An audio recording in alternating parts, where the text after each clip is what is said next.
Hello friends. You would have solved a lot of riddles before, but not this one. Let's solve the riddle of life.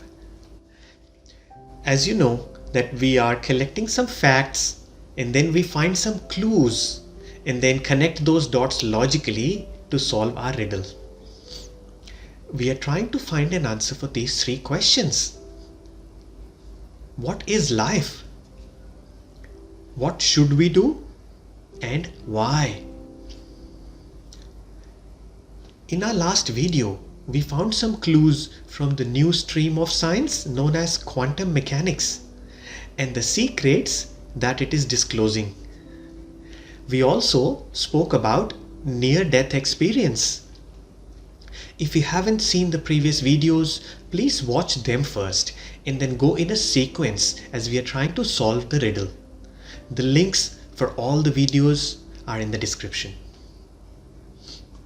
Let's solve this riddle further with some more clues from our death. We will look at what happens in our body when we are dying. Some people say, we live once, live your life. I like that. There is another thing which is quite interesting, and that says, we live every day, we die once. And if something happens only once in your lifetime, it is very important part of your life. And we can't miss this important part when we are trying to solve the riddle of life. So now let's look at what happens in our body when we are dying. Let me share a real incident. Something happened in 2016 that never happened in human history before.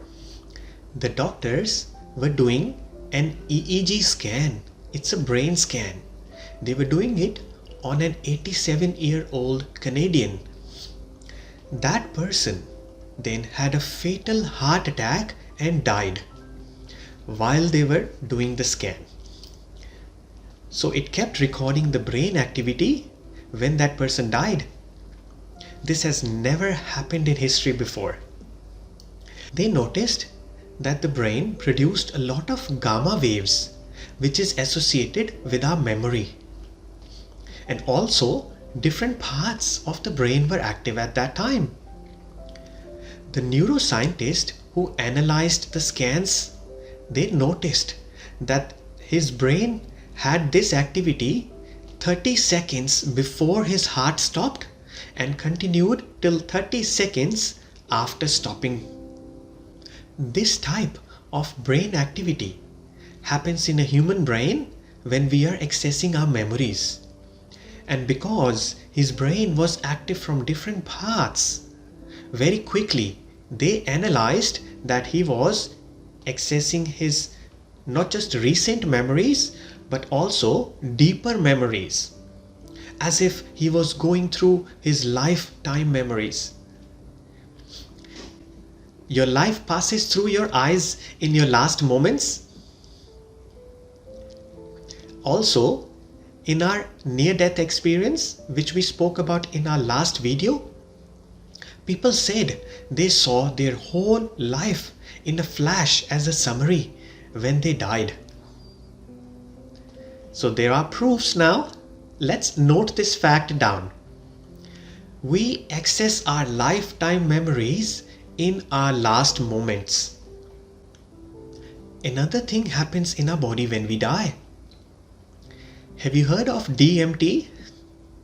It's a tough name to pronounce. I'll call it DMT. This is an illegal chemical, but we take it every night. That is produced in our brain when we dream. Our brain also makes it at another occasion. Do you want to guess? When we die. But it makes it in large quantity and floods our brain with it. And it also makes this when we are born. So we can imply this DMT transcends our conscious from physical to non-physical. We saw a proof and noted down a fact in one of our previous videos we are more than this body and mind. We also found a proof from near-death experience when people shared their out-of-body experiences. When this body dies, we abandon the body. Now let's understand this with an example. What would you do when you know your laptop is about to die? You would back up your data and all information before it's dead and upload it to a bigger drive or a cloud. So our body is doing the same thing. It is creating gamma waves, accessing all the memories and our lifetime learnings from this life, and then it fills the brain with DMT to connect our conscious to the non-physical. So we leave the body. And if we look at the example, what do we do after we have backed up our data? We buy another laptop and start using it to finish the work. Our conscious will do the same thing. Find another body to continue its journey. There are 2,500 cases registered in University of Virginia that proves rebirth. But wait, there's a contradiction now. The two very big religions say that there is no rebirth. How are we going to solve this contradiction? To solve the riddle, let's solve this first. So we can get a fact and a clue for a riddle, we need to solve this. Science can't be wrong as it is showing a proof, and the ancient books are never wrong either. Both are correct. I'll tell you how.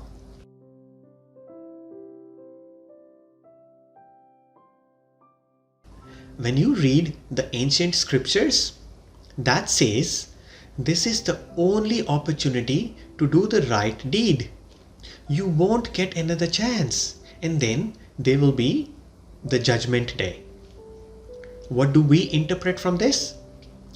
We won't get another life. Do the right things now. So there is no rebirth. That's what it is saying.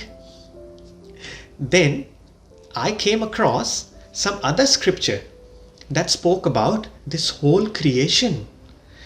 There it is talking about this creation is the last creation, and then there will be the judgment day.